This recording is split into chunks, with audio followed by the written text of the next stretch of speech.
Adodan Kwakufo was a Ghana in Abo. In fact, what in the presidency to so. It did a Ghana saying, Komoi, Ayana Yemubi emotional about it. And it's not just because of Mampenine Bosenkwa.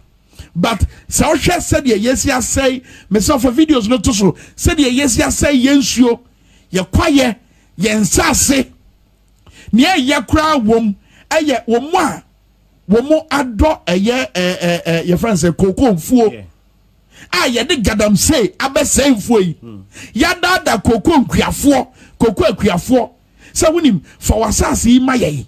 Na yentu, a farmer good year enfrim. Because already cocoa industry ni say no. Because of gadam say, ya say cocoa industry production conform. Ghana na no ye de wa who say eba cocoa tie yetimi ti cocoa bebrebe em yetimi de mane kwa manone no. E say sa di bre no e ye free yensem all because of gadam say. Enfonyi ye da screen so mia ye green ni nyina say e wa ye brown ni nyina no. It should tell you the level of devastation. Yo suku wisdom na ensua ewo Ghana ha ne de tonyom biata no ankobra pra ofin biata no ankobra pra ofin and am the suti na obra na black voter brefidi akaro black voter white voter otiyo konvango otibosue konva ne de tonyom. And we're so proud singing about the rivers in Ghana. And as I say, rivers in Ghana done it by the rivers of Babylon. It says, shooting in an hour, I had tantai, as I cut and wine, and I said, a team pampa. And ye and the screen so. And you see, your president, you know, Eka Sache say, well, Babe 2 and a mombi, what Tamsika $10 million, $10 million on. Yeah, $10 million, or the other fight. So what the Babe Quentia, Gadam say, Quatri Quasra, ye faso, and ye 2 from a good year, and they say, and Sassy, a quiet, and he ensure. So that was the kind of posturing now. Your man penny the Maya.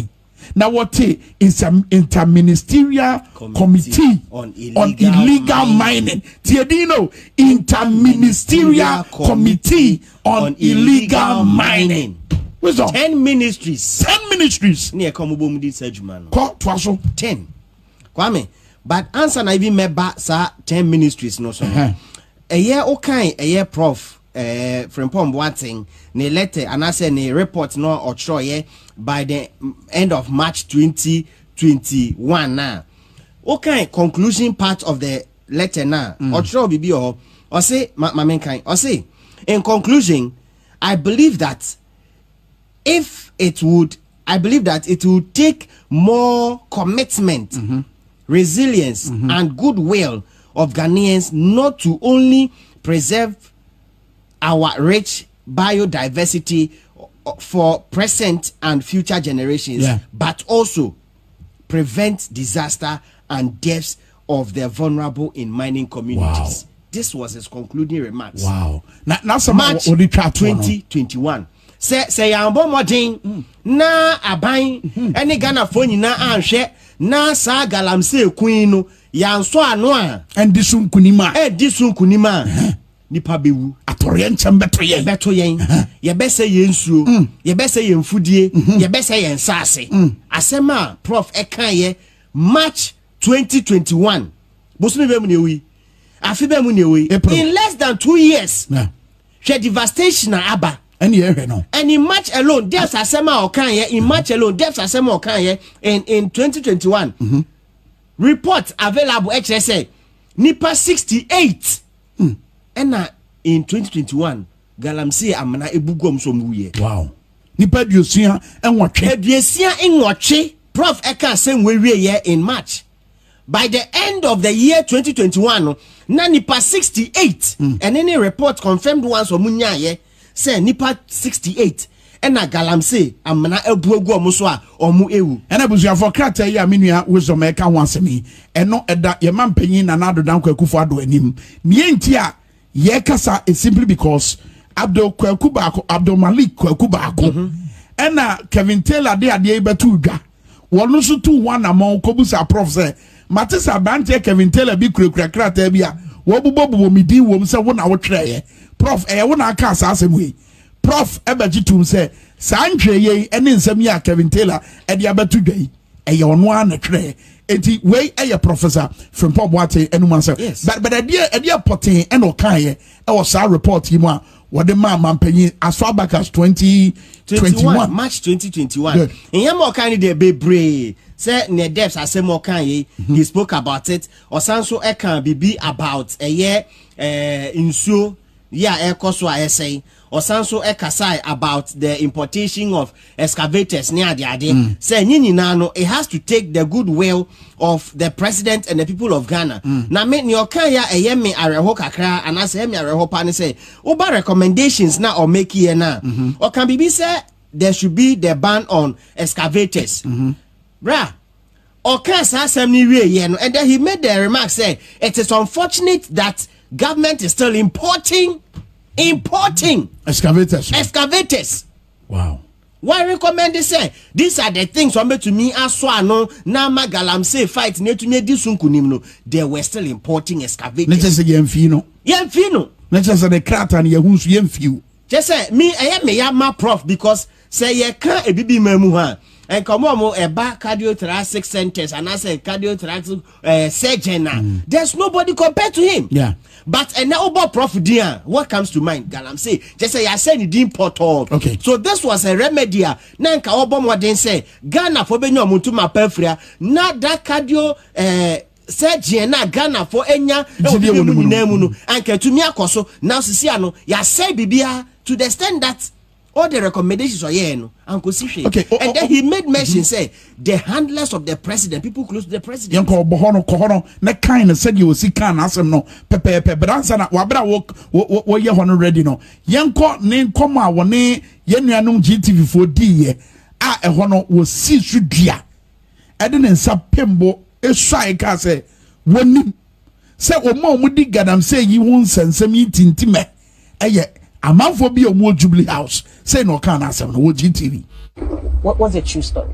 The true story is that at the start of the Operation Vanguard thing, the soldiers were supposed to arrest the excavators, and they go into the forest where they are doing the mining, and they remove the control board. Okay. So if they remove 20 control boards today, they will report that they have immobilized 20 control boards. Once they are removed, there's no way those excavators can move. But then when you go away, they'll bring new control boards and fix them, and then off they go. So we got a report that they had immobilized over 750 something excavators. So we appointed somebody to go around and check. When we went around, I think we got about 150, 200 that we could see. Okay. The rest had either been given to the owners or they put in some extra parts and move them away. Okay. And then somebody put it out there, from Boateng has taken 500. What am I going to do with it? There was an orchestrated scheme, even within the party and government. To get you out. So that, look, why is it when I left, now everybody is in the forest? At that time, we dare not enter the forest. Yeah. You know. But as I said, I don't want to go into details now because I have a lot to say on that. But let me tell you that I did not take one excavator for anything. And they know the truth. Now, things are coming up. We know those who are behind it, and the party people who are there, people in government, including Jubilee House, who are doing galamsey.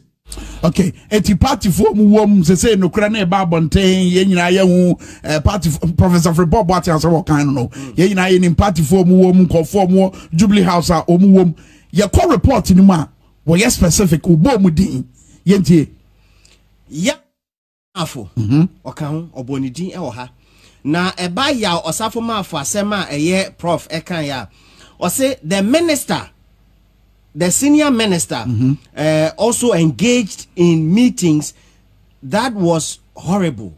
He made it. He engaged in meetings that was horrible. And no. Now in this meeting, Ocho said in 2019, In 2019, October 2019, there was one Mr. Seth Mante, a journalist working with Peace FM, was apprehended because of unlawful excavator sales. So Seth Mante ya no about Peace FM. Prof said na oton excavators Emma Galamsey for na ye koche no. Oton excavators. Yes. Emma Galamsey for ye chiwomo. Na koche omo. Or say in the course of investigations, Mr. Mante confessed that he was contracted by one Mr. John Oforiata, the National Security Coordinator for the Central Region, and Mr. Eko Ewusi to use his bank account at the National Investment Bank for what effectively was money laundering. That was what just say ye terms kapudu na de ye jumedia ensen fatasen ye ne Matthias yeah. Effectively, the proceeds from the excavator sales were lodged in Seth Mante's bank account. The monies lodged were later cashed out and given to Mr. John Oforiata, who in turn gave some of the money to Ekousi. Mr. Mante's handwritten statement to the police is in that page, page 28 and 27. The written statement, yes, Seth Mante, also. I said the senior minister sent someone to me for a copy of Mr. Mate's statement as well as a copy of the bank transaction as recorded in Seth Mate's bank statement from the National Investment Bank. After going through the document, the senior minister is reported to have remarked that Eko Ewusi is his boy and would not do such a thing. However, if there was a bad person, it would be Prof. Boateng. That's what he's saying. Wow. If there will be a bad person, because yes,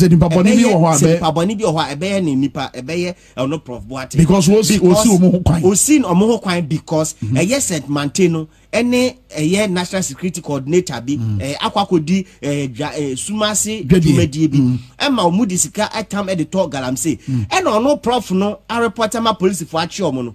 Senior Minister Baba ya ebeje statement na yes said Mante ediabano ebeka said Mante die ne ho son sabrobe. Meanwhile Ajini statement, who are you, Professor Senior Minister, to come and vindicate or to come and whitewash him? Yeah, especially when I post for Nanka sounds way. I mean, because as someone better money, somebody mobile na say was only a corner, you didn't court. Bibi said that when but at least the prof can for the senior minister. No. But apart from senior minister, it's not any one was say senior minister, Crow and associate ye can was a map and I saki your level. And I therefore for a buy I say he is clean and pure. Okay. Apart from senior minister, ya also for Marfo. Minim se Kuba Akone Gabiochi Dako. Charles ni take Edin in Abbey Bemu. Say you bet Marco sa Emiano Ewo yes our reporting one. Nafe Yakwa man so na ye ne Oraken as been so attrition common bisa and some say on the back of sa revelations ya bay we want to say efa gadam say corner because when ye amaneba Professor Frimpong Boateng e de koto mampanyi anim ana ko hwe anim se mampanyi e betime tu one amon sada be agadam se nsensemi yetimi apeno ne pomasi bre but wabra wo yesare mamenka se anopa ya nso owura eye Ado Malik kwakuba akon enso atwe krata e de akoma Professor Kwabena Frimpong Boateng na krata ne munsem ni was good day prof.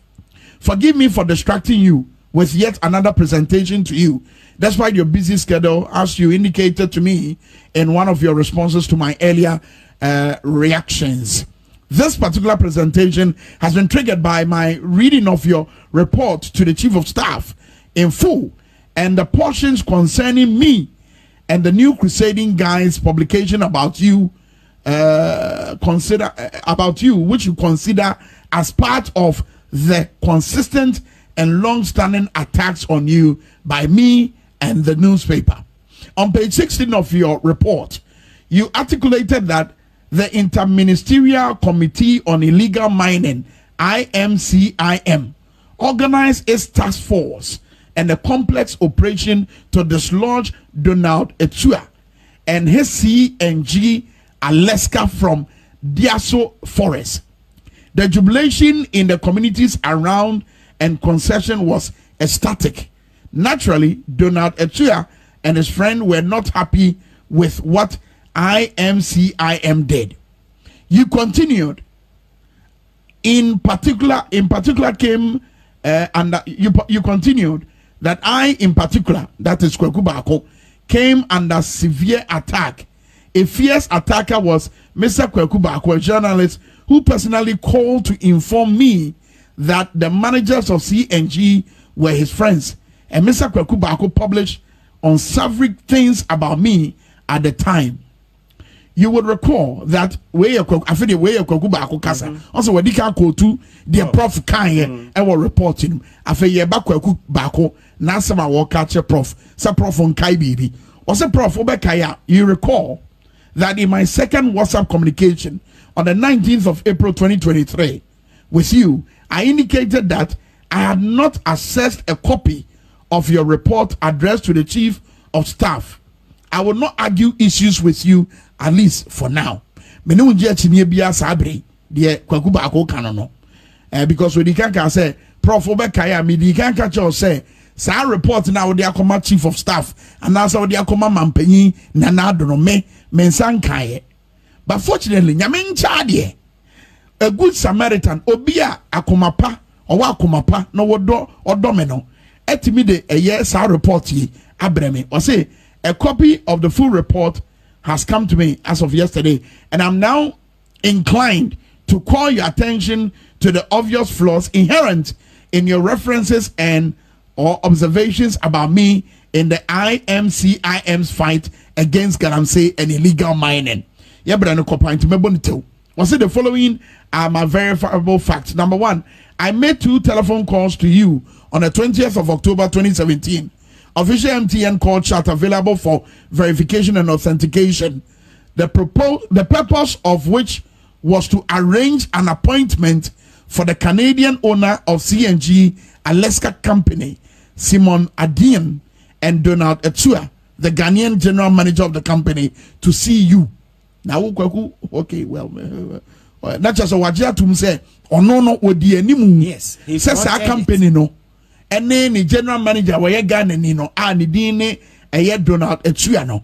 Womunko Professor Frimpong Boateng. Yes. The DNG company ne ba a ye Kweku Baako nchen wan chemu ha. But number 2 was a telephone calls which lasted 4 minutes 25 seconds combined resulted in you kindly agreeing to meet the 2 gentlemen representing the company under reference at 4 p.m. in your office. During my second call to you, same day, 20th October 2017, I explained to you the purpose of meeting you the purpose of the meeting you are scheduled for them in your office at 4 p.m. that day. I told you that the 2 gentlemen, one of whom Donald was a personal friend, no madam for, intended to brief you on the consistent invasion of the company's concession by Galamsey since October 2016. Etibotaintia. Now what dear Nimu say, Prof. Ebeshia, a year Sam Penifui, and they say, no more diabetu nanim say, woman need omonfa mrakwanso omutu efoma gudie no aba ewura sa company no the concession anan biaya wotu efoma gudie eno ntina Kweku Baako se wodi omanim se omumra embehu Professor Frimpong Boateng but enkofo ya yebo omudin ede pa na prof ekafa omo ho ewo krata yi mu eba eye Kojo Opon Kroma Minister of Information near Prof Ekane say omo pro eye Kojo Opon Kroma the journalist echo workshop na workshop nechi no and na the informal newspaper ede ba say eye 500 excavators ayera na near Opon Kroma eye ne say enka bibi sasia na eye information ministry eka interministerial committee on illegal mining ho internet say enka ofre no bisa say na akosi but wanye ne sa interesting into omo call cabinet meeting no pe and no sorry here Prof Boateng and the 500 excavator missing and no just say odigu ni hu anymore say or say on Monday 10th February 2020 the informal newspaper whose editor was at the meeting had the banner headline on its front page as reproduced below. Informer news paper editor. Yes. Now sign shemu nase. Yes. Akojo upon Kroma friends in some trouble no mudi nkomo no. He was in that meeting. Okay. So mu fi meeting ni mu pie yepe and as a headline we e buy. It meeting ni mu no. Ena ebeda ni when they say excavators be ayira. We don't know say some meeting ni mu and omo kan ye and I say it was a hindsight decision be omo take here. But penny prof action no. Sa ena oka or say as if that was not enough. On Thursday 13 February 2020 at the 71st cabinet meeting, Mr. Opon Nkrumah in his regular report to cabinet talked about the news that was trending in the week. The first thing he mentioned was Frimpong, Boateng and 500 missing excavators. It must be noted that Mr. Opon, as Minister of Information, was a member of IMCIM. That's the Interministerial Committee on Illegal Mining. And never called me to find out what I knew about the missing excavators, but found it worthwhile to magnify it in a press and also present the falsehood before cabinet for reasons best known to him and his so-called corporation. First, we are page 12. Oko page 12 e hona eye Abdul Malik Kwakuba akomo ho nsem no ene omo Jubilee House no omo ho nsem no ewo se de be ya ye betima abonitew na se ye betima mamansan so abeka ho no mo abeka ho but Kwakuba akwa asem a wo catch prof ene say ne message a wo to mane no WhatsApp so no nanka ye message anka da ono ne mienu ntem be ene won wa say finding its way to the public na say amansan nyina hunu say obebusa ne say sakrata ya wo twe ono Kwakuba ko nsem no eye wono na twe anase nye ono na twe but nyina chi no Kwakuba ko say in spite of that development I continued a series of exchanges with you via WhatsApp, same on private and personal mode. However, after assessing a copy of your report addressed to the Chief of Staff and with particular focus on the things you said about me and against the backdrop of widespread circulation of innuendos, insinuations, and outright defamatory interpretations of your report relative to me and my character, I have opted to go public with this reaction of mine for good reason. So we not say, God bless our homeland Ghana and rid her of all traces of environmental terrorism and terror. So we not say, me, Kwakuba akuye Muslimini inti. We say, me. Etidian ye kafano. One presidential staffers and then the Hong Kong about a year Jubilee House Charles Nick take mudi and uro usumunyina mudia ya bobo boy no so betima bobo so e dia maya per dia wonya se kenkan kakra kire. Now, over some of the issues or talking about now, or say it's on record that the activities of some senior members of the MPP accounted for the anger at the community level. Then he mentions Honorable Joseph Albert Kwam, the former MP for Manson Kwanta, complies that individuals, complies such individuals. This is a member of parliament for Manson Kwanta constituency in the Ashanti region, and the same member of parliament, and he's also a member of the board of the Minerals Commission. He used his position as a member of the Minerals Commission to acquire several dozens of large-scale concessions in the district, especially for community mining purposes. He ended up selling these concessions in the district ostensibly for community mining purposes. He ended up to private. He ended up selling them to private individuals, party members for 200 Ghana cedis. A concession nana. A whole concession. Asase tada. Yeah, yenko ye prospect. Enko ye niebe na yembe into galamse. Prospect in nature say ye correct. Say ye bet me etu sikakoko efro. 200 cedis. Otoma omo 200 cedis. Party members. Ochichamo omo tse ye chen katie. 200 cedis Kwame. Why your friend is saying?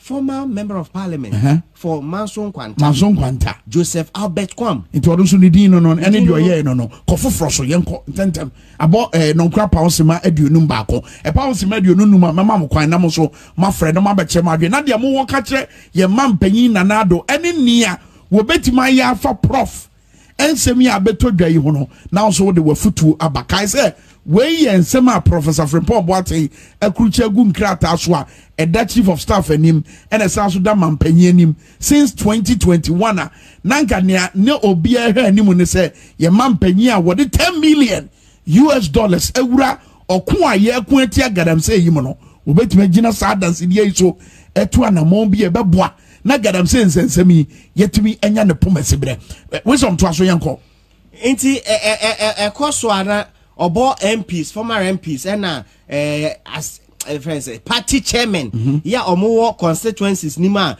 Jumedi omudiane say omokoto concession na nyomu yani say no omaton ama nkrofo with cheap prices. And no any insusaswa ya babehu ene.